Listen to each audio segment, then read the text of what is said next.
Hey guys, this is Austin, and today we're here at CES, I'm not looking at you, and we're all going to be talking a little bit about SteamOS and Steam Machines.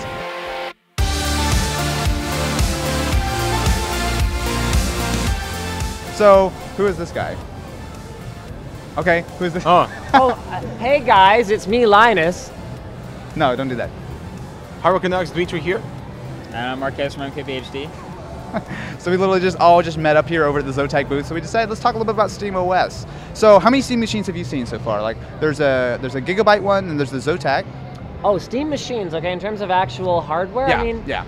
I guess almost anything's a Steam machine, but in terms of ones that are really more optimal, I guess I've seen the one here. I've seen the tiny little BRIX Pro over at Intel, and then I was taken into the back room at Cooler Master where unspeakable things happened, and in addition to that, in exchange, I got to see sort of an upcoming maybe design of some kind of chassis that might make sense for some kind of a SteamOS implementation, but that's all. The only one I've seen actually running the OS is over at Intel. Cool. How about you? Have you seen any Steam machines yet? Alienware is releasing one, and I'm sure that's going to be sort of popular along the Dell fanboys. I mean, it's Alienware, so you only Dell fanboys, clearly.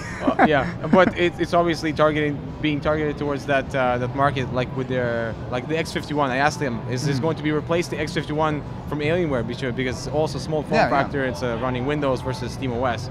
And they said, no, it's completely different things, but I think it's going to be, they're basically the same thing running different OS. Interesting. Well, we've actually been hanging out the whole time. We haven't seen it yet. Together we've seen only this one behind us. So let's talk about this one. So this one is, actually I have two behind us, right? There's one Iris Pro and there's one with NVIDIA graphics. Or is the Intel one is not technically a Steam machine, right? Zotac has a lot of different little Z boxes. The one that we were looking at right there is Iris Pro graphics. Iris Pro graphics, all right. Yes. So do you think Iris Pro graphics is about the sweet spot for where a Steam machine should be as far as graphics? Obviously keeping in mind it needs to be small and fairly cheap, or do you think that maybe throwing in like a cheap little AMD or NVIDIA card might be a better idea? Well, the problem is we've actually set up SteamOS on a machine, and the issue is that you can play some games on it right now, but two of the critical features that are going to be coming aren't there in the beta yet. One of them is the account sharing, so you can actually share your games, and then the other one is the game streaming feature that'll allow you to stream from another PC. Yeah. If that feature's outstanding, then you could probably run SteamOS on a watch. If it came to that, and then you could leverage the power of something else as long as you have an H.264 decode engine on it. Yeah. So it'll really depend on how well that feature works and how low the latency is for me to even speculate. Yeah.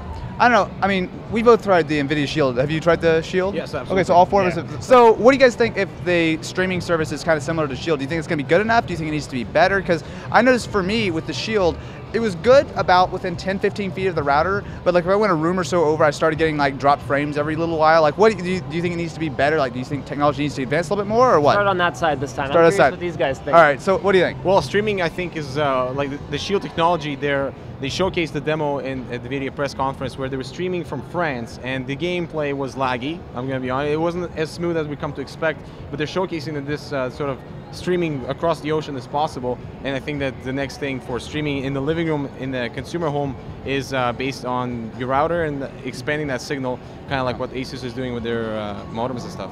Yeah. Any thoughts? Yeah, I mean, for as long as I've had the Shield, I've actually never used the gaming streaming from my PC. So really? if I were to talk about Shield, it would be all about the games that are already playable on it.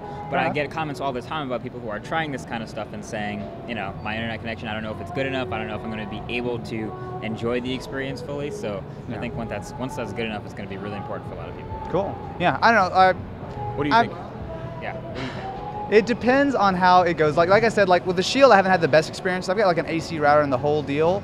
But that being said, I think the SteamOS, you can run that pretty much on anything. You could technically do it on a Windows box or pretty much anything. I feel like the real value of SteamOS is actually being able to run games on the box. I mean, streaming is kind of nice, but so as far as the game support, so I saw something about there's about 10% of Steam titles are actually ready for Valve, or I'm sorry, ready for Linux right now. What do you think is the support? Because I know I was trying when the first SteamOS release, I tried a couple games, including Left 4 Dead as well as Metro Last Light, and I was really not impressed with the performance or the optimization that much. Do you think that games have a long way to go, or do you think that once these come out, we'll be pretty much ready to plug and play? And that's exactly the trick, isn't it? Because if the streaming works just great, then who cares? because you can have a Windows box sitting somewhere else in your house in a closet for all you care, and that'll handle all the gaming horsepower.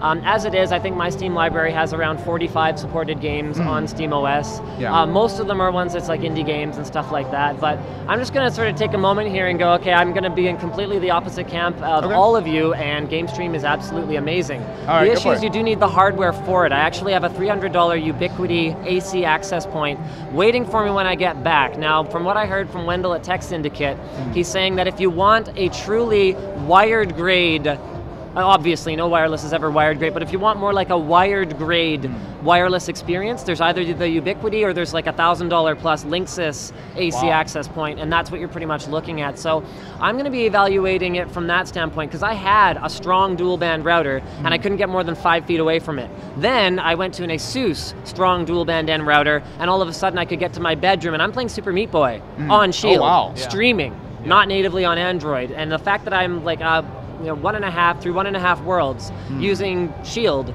should be all you need to know about how low the latency is. The fact that you can do anything in that game with Shield on GameStream should be all you need to know. Now with SteamOS, I don't think that the latency of your internet connection, the latency of your wireless connection is relevant at all, because there are plenty of options for getting a wired connection to your Steam box, in which case we're talking about latencies of less than 1 millisecond over the network. And given that you can stream 720p and even 1080p over 1000 Ethernet using an on-the-go dongle on the back of Shield, doing it over gigabit on a PC seems completely trivial. So if you have very little latency, if the bandwidth is enough, then I don't see it being an obstacle at all. It should be outstanding, but it's going to depend on the technology. I know NVIDIA has actually probably done more work on the software than they have on the hardware when it comes to GameStream. If you guys have tried Limelight, it's a terrible experience. The lag is very tangible, whereas GameStream works incredibly well. And Limelight claims to be using the same H.264 decode engine that's built into either Qualcomm Snapdragon chip or into the NVIDIA's Tegra chip. So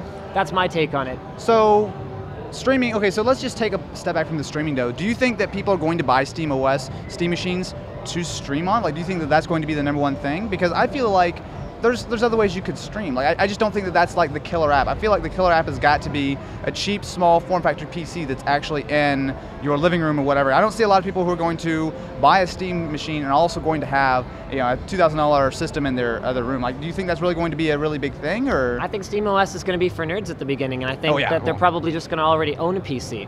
So we're not talking about a purchasing decision that goes, am I going to buy one? Am I going to buy 2 PCs, or am I going to buy one? We're going to be talking about, I have a PC, I'm going to add this. And I think that because of the limited support for Linux titles, the fact that performance isn't great, that is going to have to be the killer app. What do you guys think?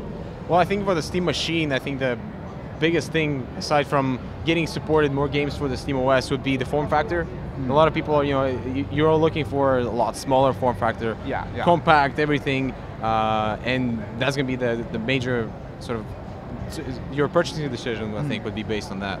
Just who can make the smallest thing, most powerful thing. I guess with the Iris, we're seeing it's delivering actually pretty acceptable performance, even though at 720p, you can tone down the settings a little bit to get, you're looking at 40, perhaps to 60 FPS in Battlefield 4. That's the Gigabyte BRIX Pro. So, Marques, what would actually it take you, because I know you're not quite a massive gamer, what would it take you to buy a Steam machine? I was going to say, on top of all that, keyword would be cheap.